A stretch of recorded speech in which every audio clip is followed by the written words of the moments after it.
फ़लस्तीनी तो कमज़ोर है मगर अल्लाह कमज़ोर नहीं है। आपने देखा होगा अखबार में 2-3 दिन पहले लॉस एंजलिस एक सूबा है, वहाँ जो आग लगी है तो 10,000 लोग मर गए। गौस का दामन, ख्वाजा का हिंदुस्तान, उलमाए किराम, जामिया एहसनुल बरकात, खानकाए बरकातिया, मसलके आला हजरत हुजूर अमीन मिल्लत। अस्सलामु अलैकुम व रहमतुल्लाहि व बरकातुहू। नहमदुहु व नुसल्ली अला रसूलिहिल करीम।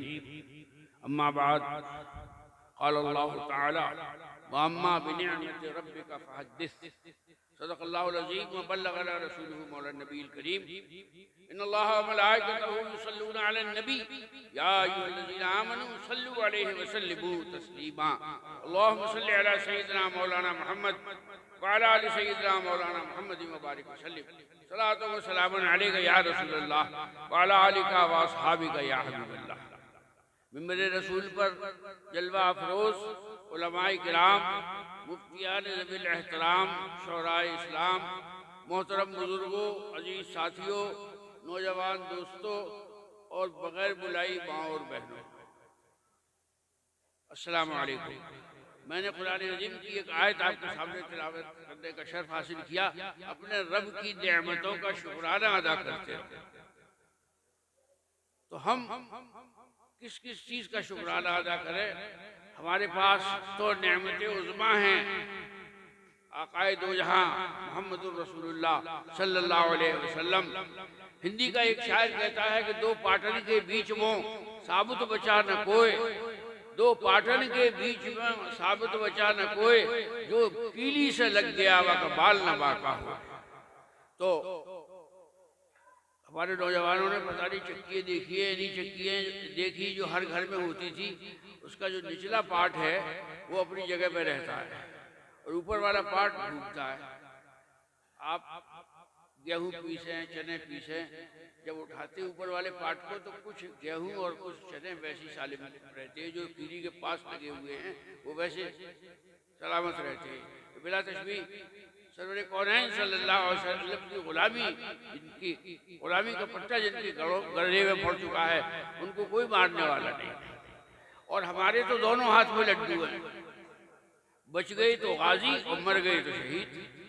कोई हिसाब किताब नहीं होता शहीद होने, और इतनी आसानी से मरने वाले भी नहीं हैं। अल्लाह का करम है, अल्लाह का अपना फजल है। तो बात होती है, हमारे वालिद साहब से पूछा किसी ने कि ये बताइए कि आपके ख़ानदान की करामतें क्या हैं? तो उन्होंने कहा कि पहली करामत तो हैं आला हजरत और दूसरी करामत है मुफ्ती आज़म। आप सोचिए कितना लंबा जवाब है दो जुमलों में। यानी आला हजरत की जो शान है उसका कोई मुफ्ती और मुतरज्जिम उसका कोई मुकाबला नहीं कर सकता।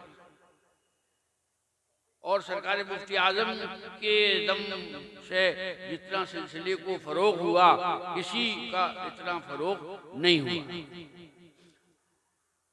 मैं असल में जल्दी जल्दी सब बातें करना चाहता हूँ क्योंकि वक्त आगे बढ़ रहा है। तो दिल्ली में एक बुजुर्ग है, उनका नाम है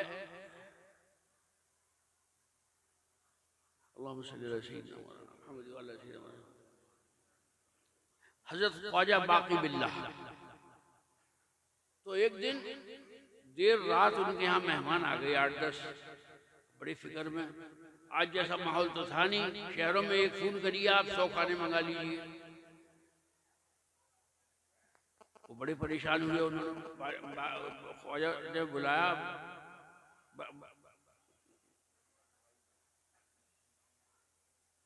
खाना बनाने वाले नानबाई को और कहा कि ऐसा है भैया कि 8-10 मेहमान आ गए और बड़ी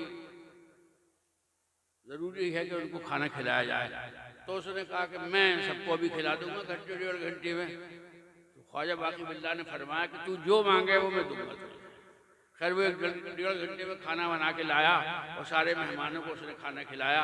मेहमान सोने चले गए। अब वो नान भाई कहने लगा ख्वाजा बाकी बिल्ला से, मियाँ आपने फरमाया था कि जो मांगूंगा मुझे मिलेगा, तो मैं ये मांगता हूँ कि आप मुझे अपने जैसा बना दें। ओ ख्वाजा बाकी बिल्ला हैरत में पड़ गई, कह रहे न इसको कुरान पता, न हदीस पता, न मंतिक पता, न फलसफा पता। तो उन्होंने उसे समझाया नान भाई को कि देखो कुछ और मांग लो, ये मामला तुम्हारी पहुंच से बाहर का है। तो वो जिद पकड़ गया, कहने लगा कि आपने कहा था। तो खैर उस पर जो नजर डाली ख्वाजा बाकी बिल्ला ने, तो 1 मिनट के बाद उसकी आंखों से, कान से, नाक से, मुंह से खून टपकने लगा और वो वहीं मर गया। मतलब उसका ज़र्फ इतना आली नहीं था कि वो उनकी निगाहें इनायत को बर्दाश्त कर सके। मगर दूसरी तरफ आप देखिए बरेली का नौजवान मौलाना अहमद रजा खान, मेरे बुजुर्गों ने बताया, और मैं इस वक्त अपने ख़ानदान में सबसे बड़ी उम्र है मेरी। तो आप अमान की बातों को मानेंगे या मेरी बातों को मानेंगे?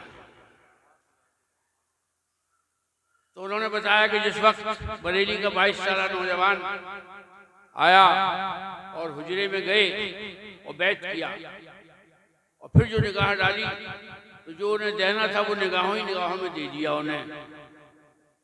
तसव्वुफ की ऐसी मैं पिलाई कि जिसका कोई जवाब नहीं।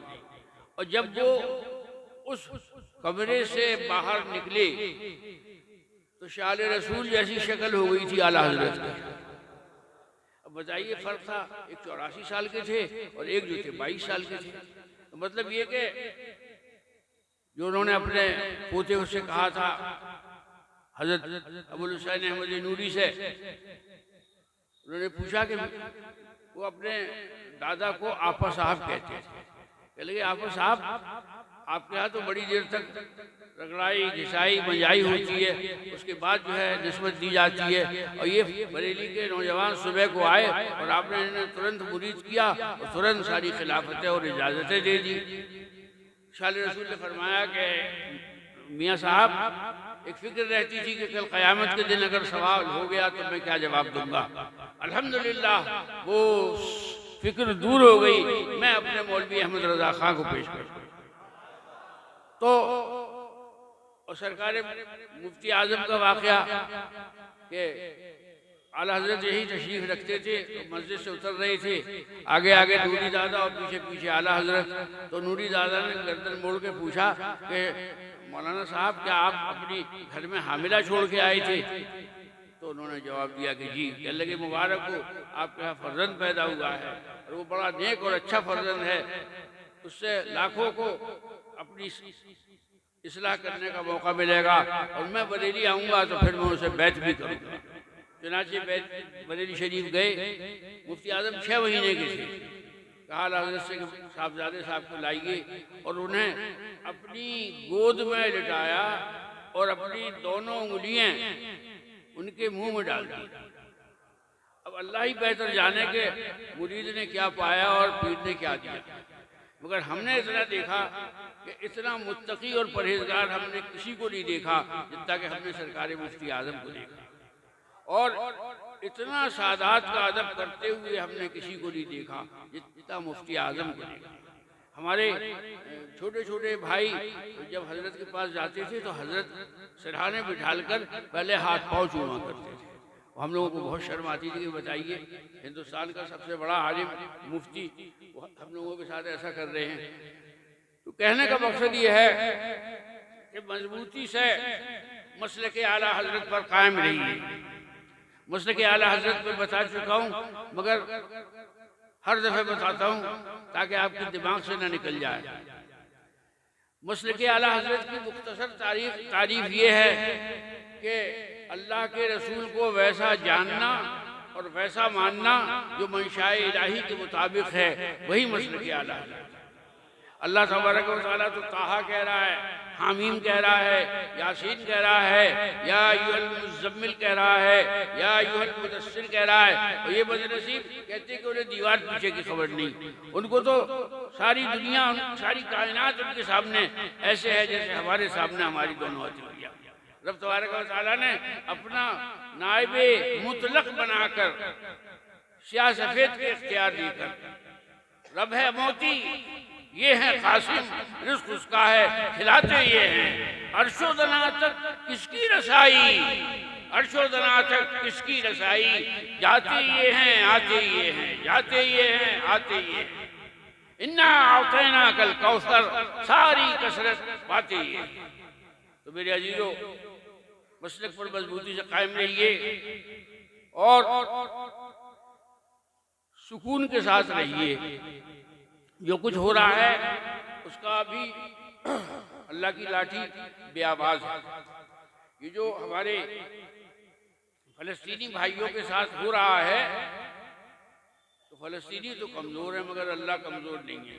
आपने देखा होगा अखबार में 2-3 दिन पहले लॉस एंजलिस एक सूबा है, वहाँ जो आग लगी है तो 10,000 लोग मर गए, 1 लाख लोग मर गए और 10 लाख लोग बेघर हो गए, सन्नाटा हो गया, बड़ी बड़ी इमारतें, अस्पताल सब तबाह हो गए। तो अल्लाह की मदद आने वाली है और आएगी इंशाअल्लाह। बस पहले अल्लाह के कहे को तो मान लो। जैसा हमारे भाई ने कहा, नजीब मियां ने, कि मस्जिदें भर दो। एक अंग्रेज ने, किसी ने कहा था कि रमजान में जितनी मस्जिदें भरी होती हैं फजर के वक्त, अगर 12 महीने इतनी भरी रहें, दुनिया में इस्लाम के अलावा कुछ नहीं रहे। अल्लाह ताला आप सबको हर तरह से खुश रखे और आपकी हाजिरियों को कबूल करे, और अल्लाह ताला अपने फजल करम से साले आइंदा और साले आइंदा का भी साले आइंदा सब आपके आने से भरे रहे। अल्लाह का बड़ा फजल है कि इस तख्त पर, इस मिंबर पर 2 वली है जिससे ज़्यादा मौजूद हैं। पहला हमारे बड़े बेटे सैयद मोहम्मद अमान कादरी, और दूसरा वली है जिससे ज़्यादा हमारा भतीजा सैयद हसन हैदर। दोनों इस मिंबर पर तशरीफ फारमा हैं।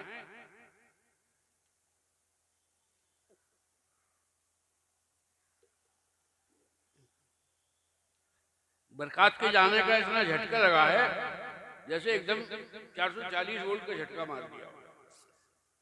आप सोचिए, एक आदमी रात के 12 बजे आपके पास से जाए और सुबह 5 बजे खबर आ जाए कि उसका इंतकाल हो गया, कितना बड़ा सदमा है। और उसका इम्तिहान हुआ था, वो इम्तिहान हुआ है क्या, उसका तहसीलदारी का इम्तिहान हुआ था। अगर उस इम्तिहान में वो कामयाब हो जाता तो तहसीलदार हो जाता। मगर ये सब बातें छोटी छोटी हैं। अमान और बरक़ात सगे चचाजाद भाई भी हैं और सगे खालाजाद भाई भी हैं। अमान की अम्मी और बरक़ात की अम्मी दोनों सगी बहनें हैं।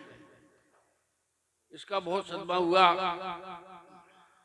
अब हम लोग बुढ़ापे की तरफ चल दिए, बल्कि बुढ़ापे की तरफ चल क्या दिए, बुढ़े हो गए। अल्हम्दुलिल्लाह दिलो दिमाग में तो अभी भी बहुत ताकत है सोचने की और काम करने की, प्लानिंग करने की, लेकिन अब हाथ पैरों में जान नहीं रही उतनी जितनी 20 साल पहले थी। तो हम नहीं होंगे कल इस कुर्सी पे, मगर इंशाअल्लाह ये कुर्सी खाली नहीं रहेगी। यहाँ से तुम्हें गौसे आज़म के बारे में बताया जाएगा, साहिबुल बरक़ात के बारे में बताया जाएगा, हुजूर अच्छे मियाँ के बारे में बताया जाएगा, सरकार नूर के बारे में बताया जाएगा।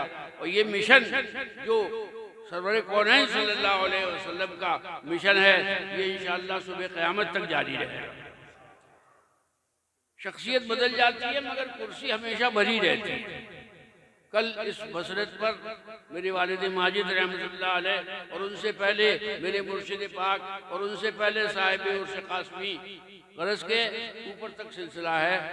और जो ये एक बात तो मैं आपको बताना भूल गया था कि हम सब बहुत खुशकिस्मत हैं कि हम इस दरगाह का गुंबद अपनी आंखों से देख रहे हैं। मैं आपको यकीन दिलाता हूँ कि पूरे बर्रे सगीर का मतलब ये है हिंदुस्तान, पाकिस्तान, नेपाल, भूटान, कहीं भी एक जगह 7 कुतुब नहीं है कादरी सिलसिले की। ये पहली खानका है जिसमें एक गुंबद के नीचे 7 अख्ताब आराम फरमा है।